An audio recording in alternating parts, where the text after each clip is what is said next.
on vient ensemble dans le débat de France 24. C'est donc demain qu'auront lieu les élections législatives au Maroc. On en parle avec nos invités, ici même en plateau. Kader Abderrahim, vous êtes chercheur à l'IRIS, vous êtes également maître de conférence à Sciences Po et l'auteur de cet ouvrage que je remontre rapidement, Daesh, Histoire, enjeux et pratiques de l'organisation État islamique. Voilà, c'est aux éditions Erol. Également à mes côtés, notre confrère de Monte-Carlo Doualiya, Mustapha Tossa. Vous êtes rédacteur en chef sur la radio. Merci d'être avec nous. Et puis en duplex de Rabat, avec nous, Samir Belfi. Vous êtes député, membre du bureau politique du parti Authenticité et Modernité, qui est donné comme l'un des favoris lors de ces élections législatives. Face à vous, également en direct de Rabat, Soumaya Ben Khaldoun. Vous êtes membre du secrétariat général du Parti de la Justice et de la démocratie, au pouvoir.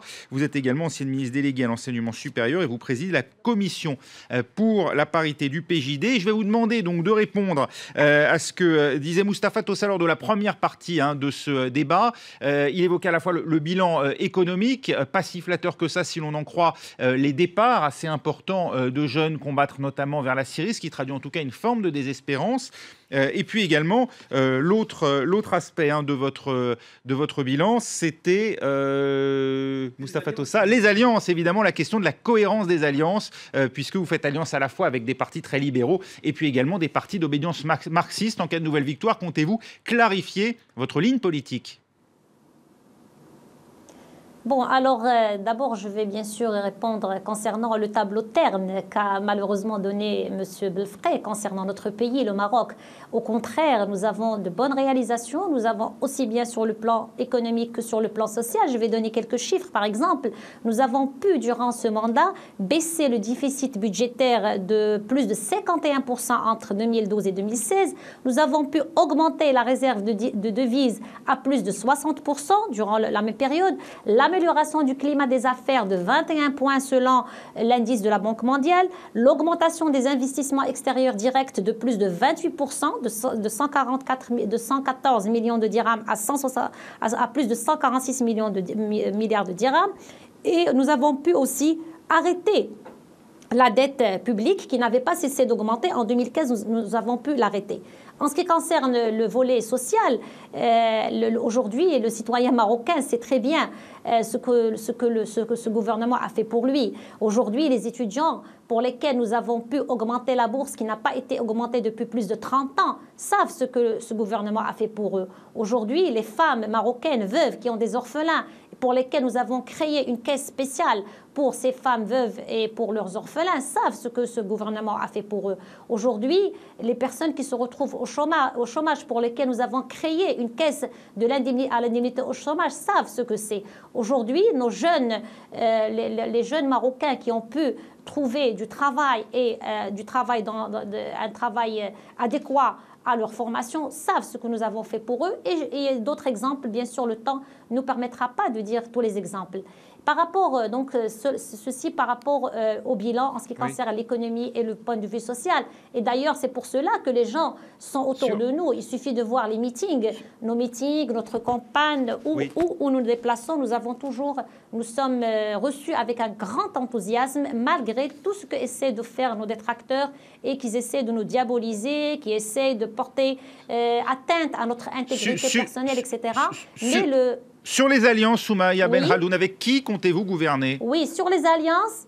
Alors, sur les alliances, je tiens à préciser qu'au Maroc, et nous, en tant que parti de justice et développement, nous ne sommes pas pour des coalitions idéologiques. C'est terminé ces coalitions idéologiques. La coalition aujourd'hui, comme ce que nous avons fait durant ces 5 années, c'est une coalition concernant les programmes électoraux et concernant quelles sont les personnes qui sont pour la démocratie, pour le développement de ce pays, pour son bien-être, etc. Donc, c'est sur ce sens que nous choisissons notre coalition et non pas sur ce que vous appelez parti islamiste, islamisation, etc. Non, c'est une idéologie pour laquelle nous, au Maroc, nous travaillons de manière différente. Par rapport à ce que vous avez cité, M. Kader, en ce qui concerne un certain nombre de jeunes Marocains qui sont recrutés par Daesh, ce que nous regrettons beaucoup et nous faisons... C'était Mustapha Tossa qui évoquait effectivement les départs de jeunes, notamment combattre en Syrie. C'était M. Mustapha. Oui. D'accord. Donc, alors, ce que je tiens à préciser ici, c'est que ceci arrive dans tous les pays. Le fléau concernant ce fléau est un fléau, je dirais, mondial. Il y a des jeunes Français qui partent avec Daesh, il y a des jeunes de tous les pays qui partent de tous les pays d'Occident.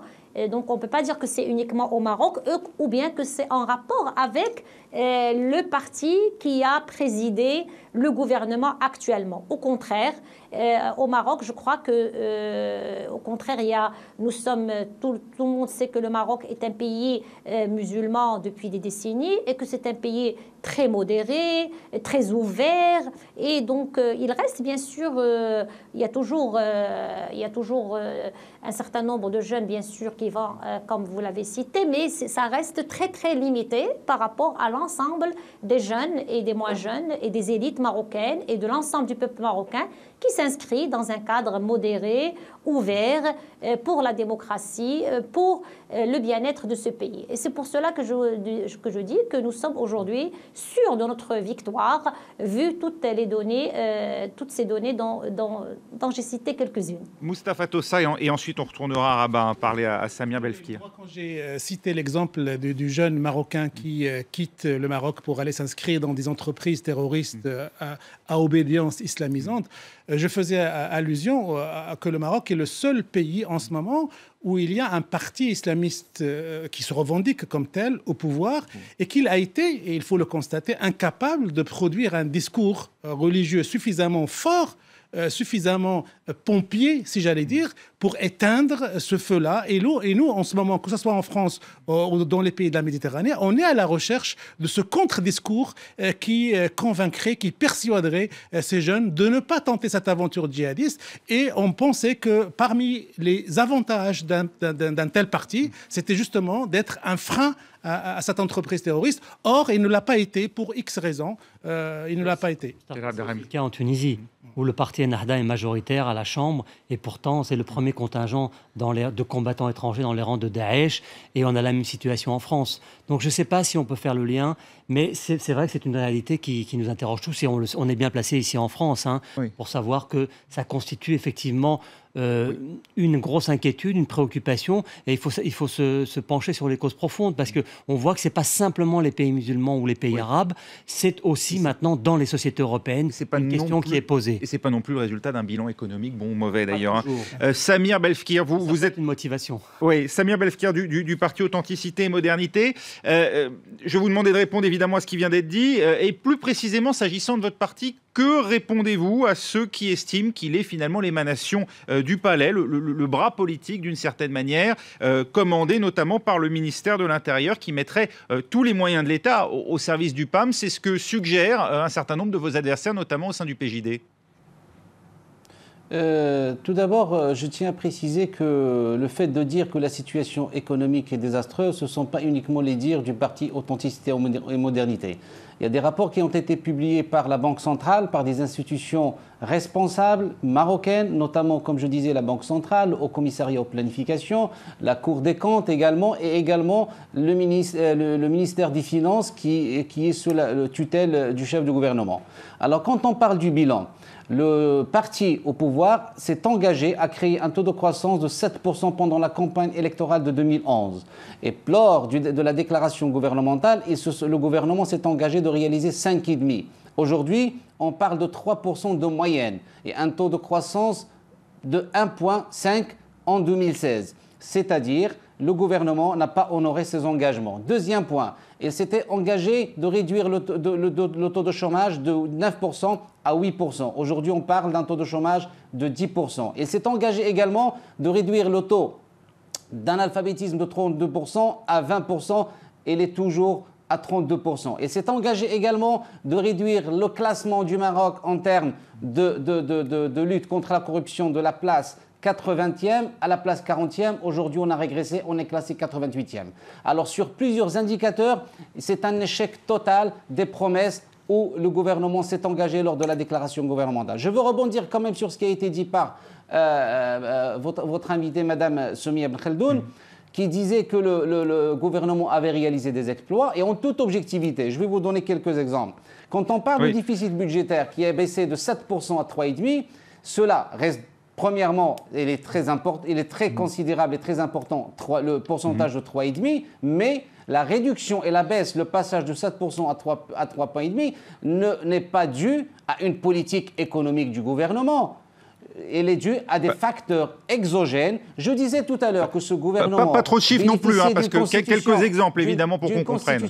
Non, mais je vais donner un dernier exemple. Premièrement, le prix du pétrole a chuté de $112 le baril à $30. Deuxièmement, les dons des pays amis est de l'ordre de presque 5 milliards de dollars. 2 années agricoles sans précédent et une constitution avec des prérogatives sans précédent et le bilan est désastreux. Le gouvernement s'est endetté, s'est emprunté 200 milliards de dirhams en l'espace de 4 ans, en moyenne de 50 milliards de dirhams. Et je vais vous donner un dernier exemple et après je passe à autre chose. Là, sinon, ça va faire un peu trop. Hein. Oui. La caisse dont Mme Soumia El Khaldoun parlait, la caisse de la cohésion sociale, a pu économiser 12 milliards de dirhams. C'est-à-dire les Marocains ont cotisé 12 milliards de dirhams. Alors le gouvernement s'est servi seulement de 4 milliards de dirhams et les 8 milliards restants ont été utilisés pour baisser le déficit budgétaire. Et ce que je disais, c'est que la baisse du déficit, des équilibres macroéconomiques, c'est dû à des facteurs exogènes qui n'ont rien à voir avec une politique inexistante du gouvernement. Samir Deuxième élément. Êtes-vous favorisé par, parce qu'on va en revenir à la question que je vous posais, comme le prétendent un certain nombre de votre adversaire, êtes-vous favorisé aujourd'hui par ce qu'on peut appeler l'appareil d'État aux mains du ministère de l'Intérieur? Êtes-vous d'une certaine manière piloté directement par l'entourage du roi? Non, mais la question, je suis désolé, c'est une question qui ne devrait même pas être posée. La réponse est catégorique et non. Aujourd'hui, nous assistons au Maroc, malheureusement, à deux dynamiques. Et là, je rebondis sur ce qui a été dit par M.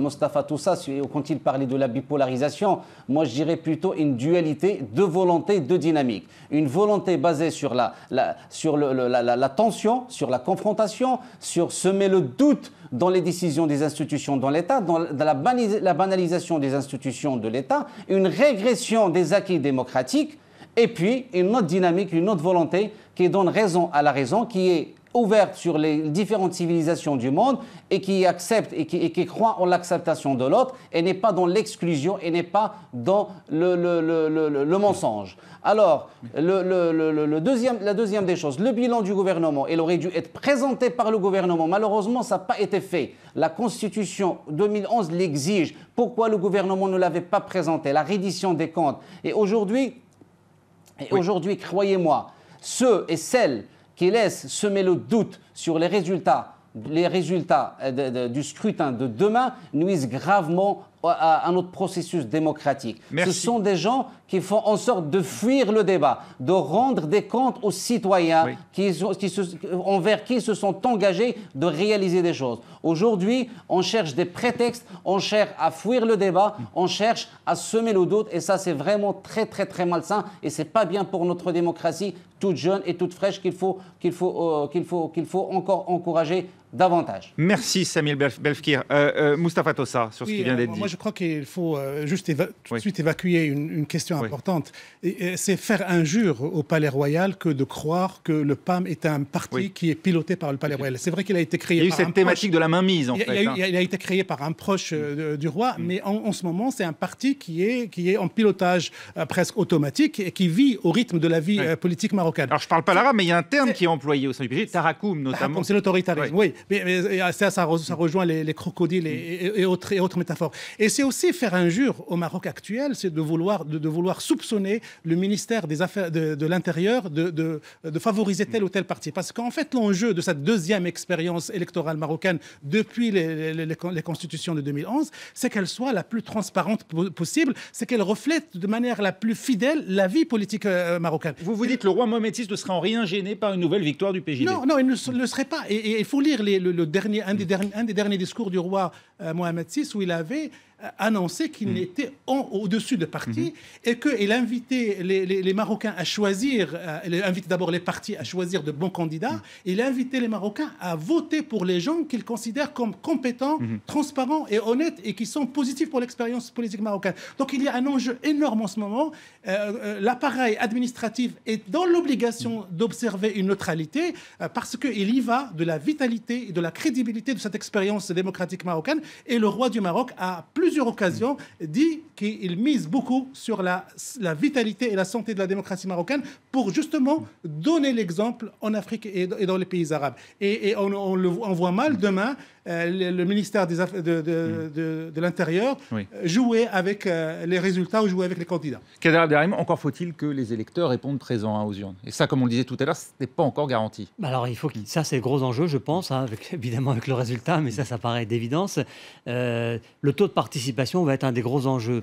Parce qu'on sait que le PJD a des militants, un appareil de très très motivés, très disciplinés, donc ils iront voter et ils sont très actifs, très bien représentant le royaume. Donc c'est pas un électorat qui restera à la maison demain, jour de scrutin. Ce sera plutôt l'enjeu, il se porte sur les autres partis politiques et de savoir s'ils seront capables de mobiliser un autre électorat pour tenter de présenter un autre visage de ce Parlement vendredi soir. C'est tout l'enjeu, parce que si on se retrouve demain soir avec un taux de participation équivalent à celui qu'on a eu il y a 5 ans, évidemment, ça va poser une hypothèque sur la victoire putative des islamistes. Et il y a l'importance des réseaux sociaux, du coup, pour cette mobilisation. Oui, alors... L'élection 2.0, ces partis-là ont usé et abusé des réseaux sociaux. Alors, la question et toute l'interrogation qui se pose, parce que quand on découvre quelque chose, on abuse par envie. La question qui se pose, comment cela va-t-il se traduire sur le jeune électorat? Est-ce que ces réseaux sociaux ont réussi à faire venir aux urnes des gens qui, naturellement, ne se seraient pas venus pour voter? Est-ce que ça mobiliserait les jeunes? Parce que la mobilisation des jeunes est une grande indication sur la possible victoire des uns ou des autres. Cette mobilisation, on l'avait observée lors du mouvement du 20 février. Est-ce qu'aujourd'hui, justement, ces jeunes qui, à l'époque, espéraient une évolution, et il y a eu une réforme constitutionnelle, se reconnaissent finalement dans les institutions de leur pays? On n'est plus du tout dans ce cas de figure. 2011, c'est derrière nous, c'est terminé, c'est bien terminé.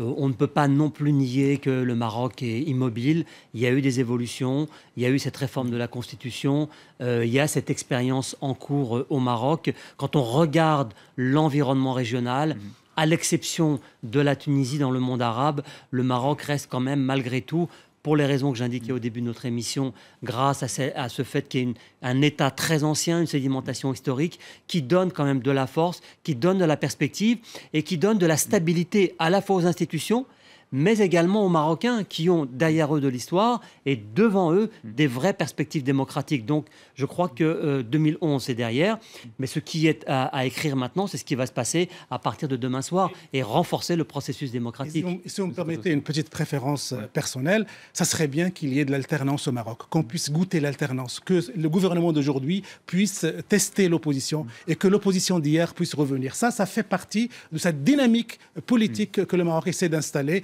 et qu'il y ait un passage à témoin de manière paisible, démocratique et une transition tout à fait transparente. Ça serait, moi, en tant que Marocain, je suis franco-marocain, en tant que Marocain, je serais fier que mon pays puisse vivre cette expérience d'alternance démocratique. Alors on imagine que Soumaïa Ben Khaldoun n'est pas de votre avis, étant au pouvoir actuellement. Soumaïa Ben Khaldoun, je le disais, vous avez présidé la commission pour la parité au sein du PJD. C'est l'autre enjeu aussi de cette élection, accroître la représentation des femmes au Parlement, qui pèse aujourd'hui pour 17% des députés. La parité homme-femme est pourtant bien inscrite dans la Constitution et c'est le rôle de l'État de promouvoir le rôle des femmes au sein de la société. Quel est votre projet ?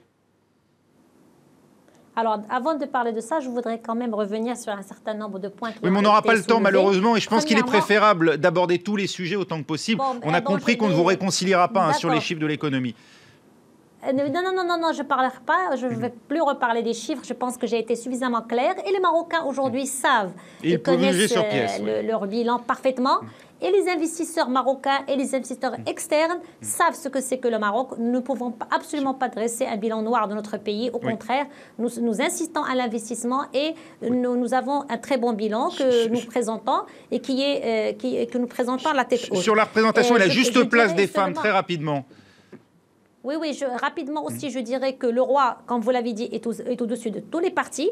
Nous avons, les constantes marocaines sont connues et c'est des constantes sur lesquelles travaillent tous les partis marocains. Donc, il ne faut pas parler d'un parti qui a des relations différentes avec Sa Majesté. D'autre part, je voudrais aussi, à plusieurs reprises, M. Belfré a parlé que notre parti sème le doute dans les institutions de l'État. Je ne sais pas comment il peut dire que nous semons ce doute-là. Au contraire, le PJD est un parti politique qui travaille avec l'ensemble. C'est un parti au gouvernement. Il ne peut que travailler avec c'est une institution de l'État et il travaille avec les institutions de l'État. Pour ce qui est de l'alternance, nous sommes pour une alternance. Pour ce qui est des femmes, pardonnez-moi, parce que là, elles n'ont même pas droit à 17% dans votre discours. Pour ce qui est des femmes, ce qui est des femmes, il y a une nette avancée en ce qui concerne la représentation des femmes, que ce soit au sein du Parlement ou au sein des instances de décision ou en ce qui concerne dans les différents postes de prise de décision, pour le Parlement notamment. Et il faut aussi, il faut tester un petit peu aussi la volonté des différents partis politiques. En ce qui concerne mon parti politique, nous avons présenté nos femmes compétentes, nous les avons présentées aussi bien dans la liste nationale que dans certaines circonscriptions électorales locales. Et ça a toujours été, elles ont été présentées par leurs compétences. C'est d'abord la compétence, ce n'est pas par rapport à d'autres critères. Le critère principal, c'est le critère de la compétence. C'est des militantes compétentes et qui peuvent honorer le Maroc et honorer le Parlement de manière générale. Donc je pense, pour ce Parlement de 2016, nous allons passer à un taux plus que 17% que nous avons auparavant en 2011. Merci beaucoup d'avoir répondu à ces questions. Samir Belfkir, votre parti Authenticité et Modernité lui a promis de faire entrer un bataillon de femmes au prochain Parlement. Vous pouvez très rapidement nous détailler vos intentions en la matière ? Mais je pense que tout le monde est tellement convaincu que la question des jeunes et des femmes arrive en tête de nos priorités. Ça constitue un pilier, un mur porteur de notre projet sociétal. Et la preuve à l'appui, la première maire ici au Maroc est une femme, elle est du PAM, la présidente du Conseil national, la présidente du groupe parlementaire, la première. Et également, nous avons présenté 5 jeunes filles en tête de liste des listes locales, âgées de 22-23 ans, des étudiantes engagées qui croient au changement, qui sont très très déterminées à faire partie du Parlement prochain. Deuxième élément, sur les 2 listes, la liste nationale, nous avons décidé de consacrer les 2 listes. La première, la liste nationale des femmes, où il y a 60 femmes. Il y a une liste nationale des jeunes, où il y a 30 jeunes. Nous avons consacré les 2 listes uniquement et exclusivement pour les femmes. Je pense que nos positions politiques le long des 5 dernières années sont suffisamment claires et convaincantes que la femme représente, l'attention particulière accordée à la femme représente nos valeurs. Par contre, cela est dû parce qu'on croit. Aujourd'hui au Maroc, il y a 4 femmes sur 5 qui sont inactives. Il y a un taux d'illettrisme qui est très très très important chez les femmes et notamment au niveau du monde rural. Parce qu'on croit que l'implication de la femme dans la promotion de notre projet de développement est quelque chose d'inévitable et de viscéral. Et cela ne peut en aucun cas être fait sans application au niveau des institutions. Merci. Malheureusement, nous avons assisté à des déclarations de la part du chef de gouvernement à l'encontre des femmes que nous regrettons fortement. Malheureusement, très rapidement, parce que là, on doit conclure. Quand je disais que le gouvernement actuel semait le doute, je vous fais allusion très rapidement. Les exemples, c'est pas ça ce qui manque, que je pense que tout le monde le sait. Je vous envoie directement vers les déclarations du ministre de la Justice concernant la préparation des élections, les sorties médiatiques du chef de gouvernement, sachant qu'il est le seul responsable politique du bon fonctionnement des élections aujourd'hui. Et aujourd'hui, nous assistons de temps en temps à un vocabulaire qui est étrange dans la vie politique du Maroc. Et c'est ce que je disais, les cinq dernières années ont été marquées par un comportement malheureusement regrettable de la part du chef de gouvernement et qui risque de... Et peut-être il nous a fait perdre 5 ans de consolidation démocratique. Dernier point, je tiens à préciser que le gouvernement n'a pas présenté sans bilan, contrairement à ce qui a été dit par Mme Non, c'est pas le moment. Désolé, Samir Belfir, Belfir, c'est pas le moment de relancer le débat sur le bilan du gouvernement. Désolé, le temps nous manque, mais je vous remercie beaucoup d'avoir participé avec nous à cette émission. Un mot de conclusion de Mustapha Tossa. On n'a pas évoqué un problème extrêmement important, c'est que le PJD a connu ces derniers temps de nombreux scandales de mœurs. Et on s'interroge, on se pose la question, quel va être l'impact de ces scandales ce scandale de mœurs sur l'attitude des électeurs demain au Maroc. Merci beaucoup d'avoir participé à ce débat. Merci Mustapha Tossa. Merci également à Kader Abderrahim d'avoir été avec nous. Très rapidement, votre ouvrage Daesh, Histoire, enjeux et pratiques de l'organisation État islamique. Avec nous, en duplex de Rabat, vous avez pu les entendre, Samir Belfir, membre du bureau politique du PAM, qui est également député donc, pour le parti Authenticité et Modernité. Et également avec nous, Soumaya Ben Khaldoun, membre du secrétariat général du parti de la justice et de la démocratie et ancienne ministre déléguée à l'enseignement supérieur. Voilà, merci d'avoir été avec nous, merci d'avoir suivi ce débat. Désolé à Karima Yaoui qui devait venir faire un œil sur les médias, toute l'actualité vue du net. On n'a malheureusement pas eu le temps du fait des interventions de nos invités. Je le prie de bien vouloir nous en excuser et à vous également. Restez avec nous. Prochain journal dans un instant sur France 24.